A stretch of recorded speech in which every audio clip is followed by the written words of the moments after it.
Welcome to today's episode. This is your host, Jude Charlton. Thank you for being here. Thank you for all those who are here for the first time and for those who have been here. Appreciate your support. So, there's one specific thing that has always stopped me a little or has come as a hurdle in between me enjoying spring, summer, and fall. Some of us have faced it, some of us may not have, which is great. So, stay till the end of the video. I do share 5 ways on how you can overcome it. And I also do share a couple of other bonus tips on how you can work this out.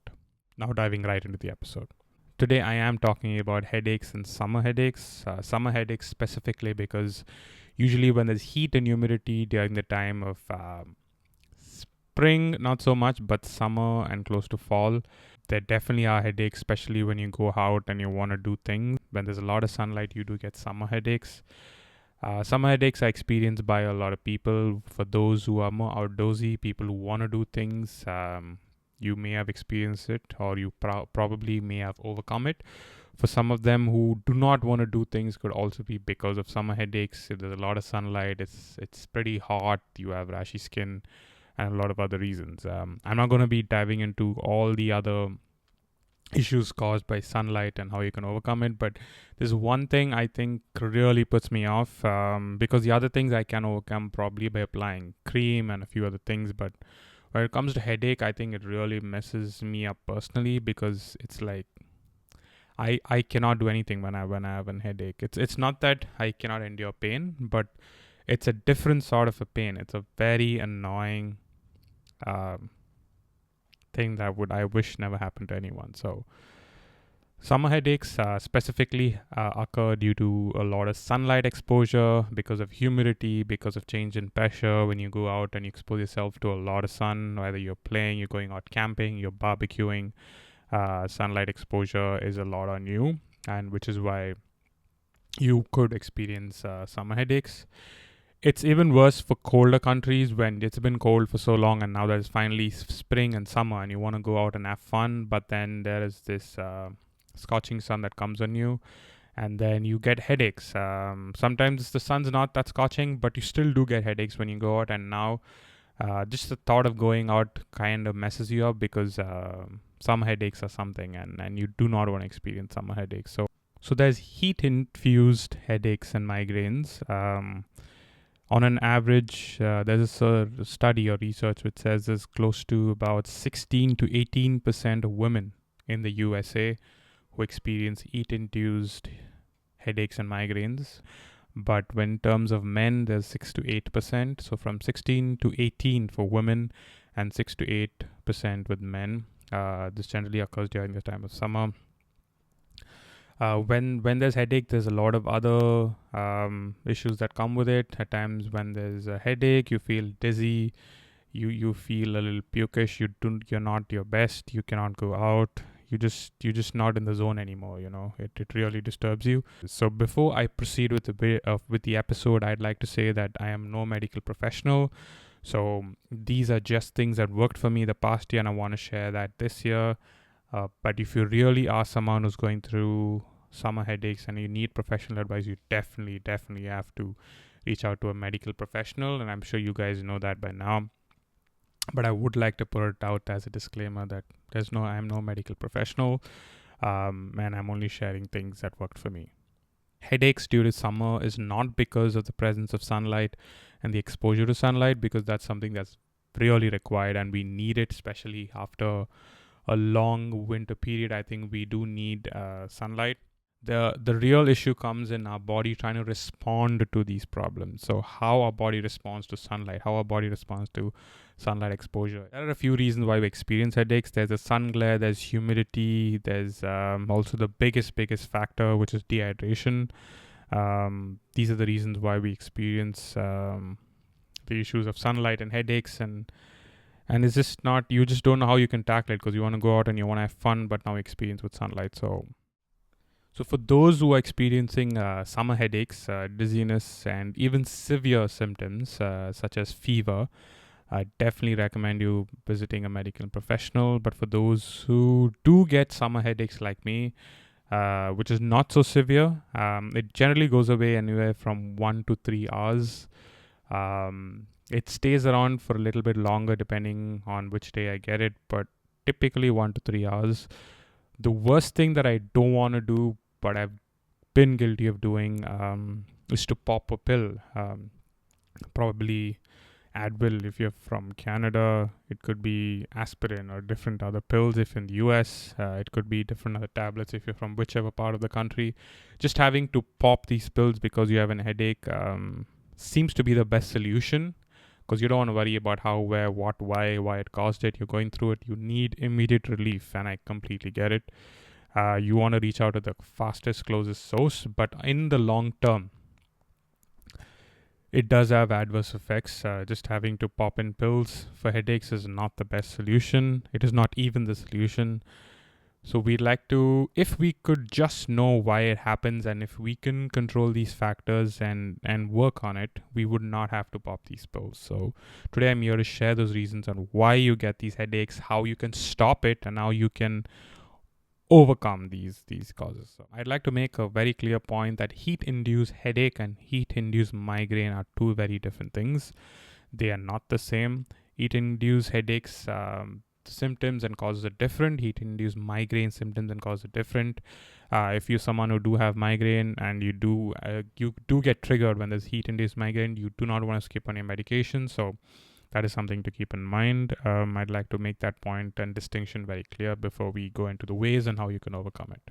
The number one way in how you can overcome heat-induced headaches, this is definitely something that worked for me. When you do have an headache and if it immediately strikes you, you are not going to go online and do your research on why I got the headache and how I can overcome it. No one's going to do that. When you get an headache, the first thing you need is immediate relief and solution, period. There is no two ways about it. So this is what I did, and it helped me, and you guys can try it too. Do take a glass of water, a large glass of water, and make sure you add electrolytes in them. You do get electrolytes at your local pharmacy from whichever part of the country you are, whichever part of the city you are. If you ask them for a good source of electrolytes, you would get them. You can look it up online. You add electrolytes in your large glass of water and you drink it immediately. You could add a little bit of salt as well and drink a large glass of water as quickly as you can by taking good large sips without having to force them down. And when I do this, typically anywhere from 20 to 35 minutes, I do get a relief from my headache. And it worked like magic the 2 times or 3 times when I got it and when I tried it. The reason why generally headaches happen, or summer headaches, is a large cause of dehydration, which prompts me to the first point on how you need to overcome headaches or stop them or prevent them. Ways on how you can prevent them is by hydrating yourself. You cannot believe the amount of dehydration that happens in summer. You may not sweat as much, you may not feel like you've been sweating a lot, but you definitely do dehydrate by exposing yourself in the sun. If you are someone like me who just likes to go out and do things, like go for walks or treks, or if you just want to spend a lot of good time outside because it's summer, it's been winter forever, and you can't wait for summer. I'm just looking out of the window. It's actually snowing when I'm doing this video. I am really waiting for summer, and I'm sure you guys are too as well. So you want to hydrate yourself. Hydration, drinking enough water is very important. The most important thing that we forget when it comes to hydration and water consumption is adding electrolytes. Electrolytes are nothing but sodium, potassium, and a few other elements like magnesium, which is present. These are things that you need because when you sweat and when you lose water, you also lose minerals. It's not just salt water that just goes out, because salt also has magnesium, sodium, and a few other things. You want to have good source of electrolytes added to your drink, and you take and you finish the glass of water. You do get immediate relief for 20 to 30 minutes. This is way better than popping a pill. It does take time, it does take endurance, and this works when you guys do have headaches. Making sure that this works every single time, you may want to do the other 4 things that I want to share, because you want to prevent them and not have the number one: hydration, tip, add electrolytes to water, and you got this. You do not have to pop a pill. So when it comes to hydration, I do know it's a different thing when you want to drink a lot of water before you go out, but you do want to carry a source of water bottle or anything with you when you're going out. Probably add in a few electrolytes if you can do that. It does not look that great. I know how it feels to have to hold a bottle of water. Every single time that I go out of the bottle of water, I lose the bottle of water. If you are like me and if you are someone who loses a bottle of water, still carry a bottle of water, because that is definitely the only solution. So number 2 thing on why you get headaches is eating habits and sleep time. You want to make sure that you are eating at the same time and sleeping around the same time. When it's summer, specifically in a country where there has not been sunlight for a long time and you have prolonged days and prolonged days and shorter nights, you got to be careful with what time you sleep and what time you wake up, because generally in summer, sunsets in countries like Canada, Toronto, and a few other countries, probably Australia, and some other countries where they experience prolonged durations of sunlight. Sometimes sunsets are 8:45, 9. You miss out on your cycle of eating.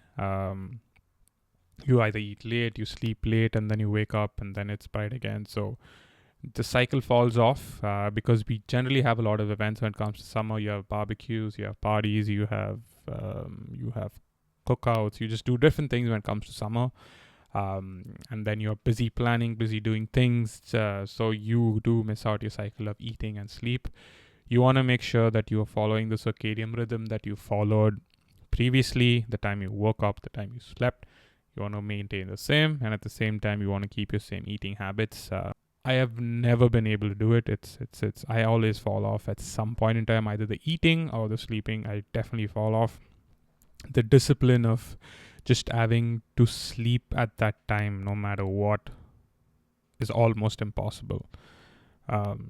That's what happens to me, and I'm still working on it, and I will get there at some point in time. But you want to have good sleep. The third point that I want to dive into in this episode is what you're eating. When it comes to summer, you want to make sure that you're eating high water content food. You must have heard this before, but the point is what you should not be eating. The one major thing that also causes headaches, which can lead to dehydration as well, is you do not want to eat like super spicy food. I know it's super hard when you're an Indian. Not having to eat spicy food is very hard. I know how it feels, but you do not want to overdo it. There are certain spices that you probably are used to, like chili powder and a few green chilies or a few other spices that you're used to. So this is a tip that I do. As an Indian, you cannot stay away from spice. So what you could do in summer is stick to the spice level and the spice preference that you've always been following from the very beginning. Do not add or try new spice flavors, because it can have a weird impact on your body. Like if there's chili paste you've never tried, don't try it in summer. If there is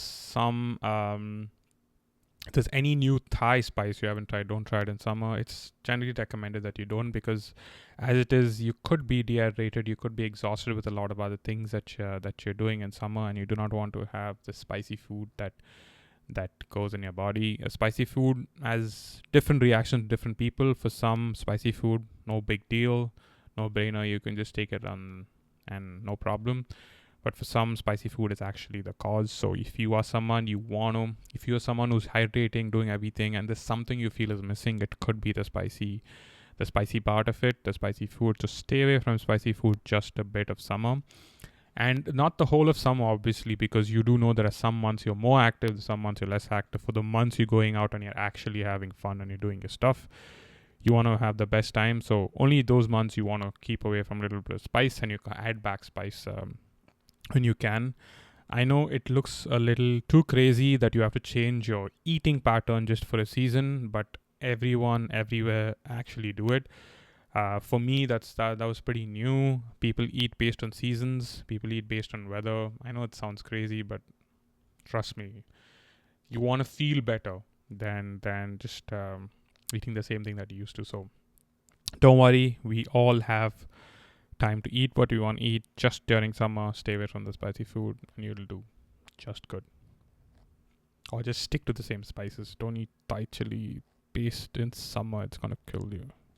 So the fourth point which I like to share is head gears, eye gears are very important when it comes to summer. You want to be able to use them no matter what. Having spoken about head gears and eye gears, you also want to use sunscreen. Super important. Your SPF on the sunscreen, you have to find out which SPF. Sometimes sunscreen, the cheapest you want to buy, but your SPF, which is written on the sunscreen, could be 30. For some, it's recommended based on where you are and your exposure to sunlight, 30 to 50. Some places only 50, some places 40. Use the right SPF, which is very important. Eye gear, a lot of us do wear eye gear. Just invest in a good pair of eye gear and wear them whenever you're outside as much as you can, because direct and harsh glares of sunlight can also induce headaches. So you want to make sure that you're more cool, you're more calm if you can just wear sunglasses. Polarized sunglasses are better as well. So there's a lot of old research and what sunglasses you can wear during sun, things you can invest. Highly recommend that you do not buy a cheap pair of sunglasses. Do not cheap out on it because it definitely impacts your eyes. Invest in a good pair. You want to keep your good eyesight. Those are the gears you want to invest in. Headgear, this is something that's definitely up to you based on how you feel. For me specifically, if I wear caps, I get headaches. I don't know why. Whether it's summer or there's no summer, just having to have a headgear on my head with a band strapped around the circumference of my top part of the head. The best thing for me is to not wear anything, than have to wear something. That's how I deal with it. So you want to watch out on what you do as well. Do not invest in a tight set of caps. If you're someone never worn caps, you want to get used to it before you invest in one, because buying a cap shouldn't give you an headache, but the whole point is not to have a headache. So I do know how it feels. I am also the same. We want to be nonchalant and we want to go out and not hold a bottle of water, not wear sunglasses, or just wear sunglasses because it looks cooler, not wear caps, no sunscreen, and you want to just go out. Even if you're doing that, you want to act nonchalant, do it smartly. You're someone who want to act nonchalant and not do things, please wear your sunscreen and act nonchalant. Wear your eye glasses or your sunglasses and act nonchalant. You can wear a cap and still look cool. You can drink a lot of water and look cool. You can hold a bottle of water and look cool. So you can do these things and act cool about it. You don't want to be... At times it's so hard that we don't want to be questioned by people. Why are you doing all these extra things? Like what's up with you, you know? If you're someone who cares about what people comment and say, then definitely you want to come up with a smarter answer than just not having to wear them. So watch out for them, wear them. They're very important. Having spoke about sunscreen, sunscreen, you want to make sure that you buy sunscreen that does not have any fragrance, because fragrance also does induce headaches for a lot of people. So watch out for the ones with no fragrance, because that's typically the best ones. Really strong, pungent perfumes and fragrance can also cause headaches. We've had experiences when really strong perfumes can cause headaches, so stay away from them in summer. Fifth point, which is crucial, important, a lot of us overlook it, oversee it, but it definitely has a huge impact. Fluctuations in temperature. When you're going out in the sun, it's hot. When it's super hot, you want to get somewhere it's cool, so you go into the AC.